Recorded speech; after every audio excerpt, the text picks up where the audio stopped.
English is not a subject, it's a language. And if you want to become fluent in English, then you need to practice this language daily. You need to speak in this language daily. English grammar की बात नहीं है. कई लोग ऐसे होते हैं जिन्हें ग्रामर बहुत ज़्यादा अच्छी आती है इंग्लिश, लेकिन वो फिर भी इंग्लिश में बात नहीं कर पाते हैं. वो स्टैमर करते हैं, बीच बीच में अटक अटक की बात करते हैं. वो फ्लुएंट नहीं हो पाते इंग्लिश में. क्यों? क्योंकि उन्हें ग्रामर तो सारे आते हैं, रूल्स सारे आते हैं, टेंसेस तो सारे पता होते हैं, लेकिन उनकी प्रैक्टिस नहीं होती है. उन्हें सेंटेंस फॉर्मेशन नहीं करनी आती इंग्लिश में. So today in this video, I'll share with you guys 30 daily use English sentences in Hindi and then their translation in English. So let's start. लेकिन ये वीडियो स्टार्ट करने से पहले जो ये सेंटेंसेस है ये सिर्फ आपको देखने नहीं है, सिर्फ एक बार सुन के छोड़ देने नहीं है. आपको ये अपनी डेली लाइफ में यूज़ भी करने हैं. आपको प्रैक्टिस करने हैं बोल बोल के. जितना आप प्रैक्टिस करोगे उतना ऑटोमेटिकली ये सारे सेंटेंसेस आएंगे आपको. फिर आपको ज़रूरत नहीं पड़ेगी सोचने की. So let's start the video. Welcome back to my YouTube channel. My name is Aditi and today I will be teaching you 30 daily English sentences. The first is वह जानता है उसे. अगर हम किसी को बोलना चाहते हैं कि ये तो उसे जानता है या हम किसी को जानते हैं तो हम बोल सकते हैं he knows him. He knows him. मैं बाजार जा रही थी. I was going to market. I was going to market. या फिर आप कहीं भी जा रहे हो तो आप बोल सकते हो for example I was going to school. Third है वह उसे खरीद सकता है. अगर कोई चीज़ है और आप उसे खरीद सकते हो चाहे वो कितनी भी एक्सपेंसिव हो तो आप बोल सकते हो I can buy it या फिर he can buy it. वो उसे खरीद सकता है. हमें लेट हो रहा है.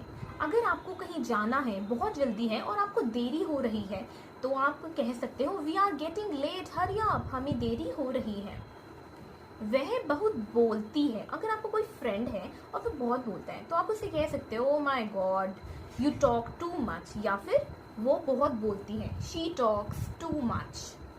पापा घर पर नहीं है. अगर कोई रिलेटिव आ गया है या फिर कोई फ्रेंड आ गया है आपके फादर का, मदर का, और आपके पेरेंट्स घर पर नहीं है, आपके पापा नहीं है घर पर, तो आप बोल सकते हैं पापा is not at home.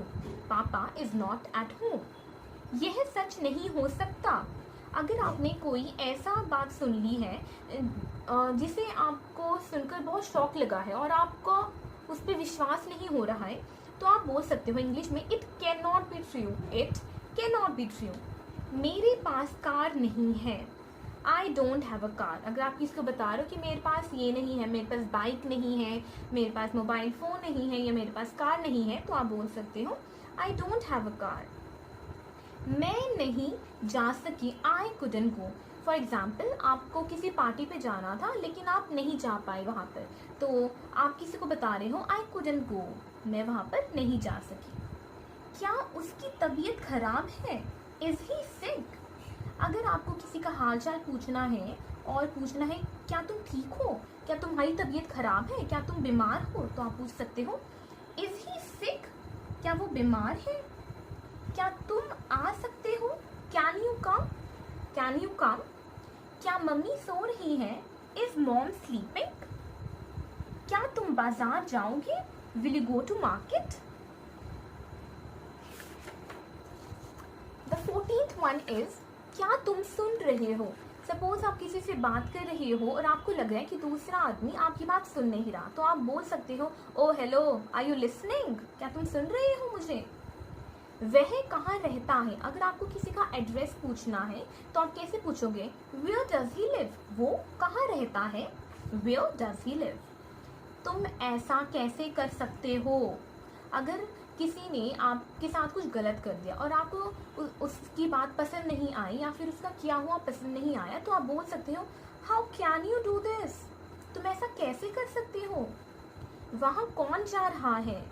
Who is going there. Who is going there. तुम क्या कर रहे थे. Who is going there. तुम क्या कर रहे थे. What were you doing. अगर आपको किसी से पूछना है कि तुम क्या काम कर रहे थे तो आप बोल सकते हैं व्हाट वर यू डूइंग. मैं कैसे जा सकती हूँ. How can I go. How can I go. वह क्या सोच रही थी. What was she thinking. वो क्या सोच रही थी. What was she thinking about me. वो मेरे बारे में क्या सोच रही थी. आप बहुत मजाकिया हो, you are so funny, you are so funny, या फिर you are so hilarious. Let me write it down, HILARIOUS,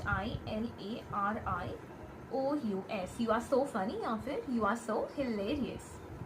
मेरी तबीयत ठीक नहीं है, अगर आपको किसी को बताना है कि मैं बीमार हूँ, मेरी तबीयत ठीक नहीं है, तो आप बोल सकते हो I am not well, I am not feeling well today. यह सब तुम्हारी गलती है। अगर आपको किसी को बोलना है कि ये तो ना सब तुम्हारी गलती की वजह से हुआ है सारा काम, तो आप बोल सकते हो by saying this is all your fault, ये तुम्हारी गलती है। कुछ कहने की जरूरत नहीं है, no need to say anything, कुछ भी कहने की जरूरत नहीं है, no need to say anything. अगर आप किसी गुस्सा हो और आप बोलना चाहते हो कि तुम तो बस कुछ कहो ही मत, एक शब्द भी मत कहो, तो आप बोल सकते हो no need to say anything. मैं आपको जाने नहीं दूंगी, I will not let you go. Suppose आपके घर में कोई आया है रिलेटिव और आप चाहते हो कि वो कुछ दिन और रुके, और आप कैसे बोलोगे इंग्लिश में, आई विल नॉट लेट यू गो, मैं आपको जाने नहीं दूंगी। मैं इसे बर्दाश्त नहीं कर सकती, आई कांट टॉलरेट दिस। यह आपके लिए अच्छा होगा, it will be better for you. For example, आप किसी को एडवाइस दे रहे हो और आपको किसी को कुछ बता रहे हो कि आप ये कर लो या फिर वो मत करो, तो आप कैसे बोलोगे, it will be better for you, यह आपके लिए अच्छा होगा। इसे अभी करो, do it right now. For example, कोई मम्मी अपने बच्चे को बोल रही है कि अभी अपना होमवर्क करो, डू इट राइट नाउ। कौन बोल रहा है, हु इज स्पीकिंग।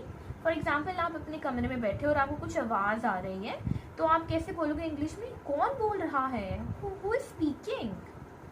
क्या आप मुझे सुन पा रहे हैं, can you hear me. For example, आप किसी से फ़ोन पे बात कर रहे हो और आपको लग रहा है कि आपकी आवाज़ क्लियरली नहीं आ रही है, तो आपको डाउट है क्या सामने वाला बंदा आपको सुन पा रहा है या नहीं, तो आप कैसे बोलोगे उसे इंग्लिश में, कैन यू हियर मी, क्या आप मुझे सुन पा रहे हैं। So we are done with our 30 daily use English sentences and I hope कि आपको अच्छी लगी होगी वीडियो। अगर आपको वीडियो अच्छी लगी है so please subscribe for more videos and please share it. Thank you so much.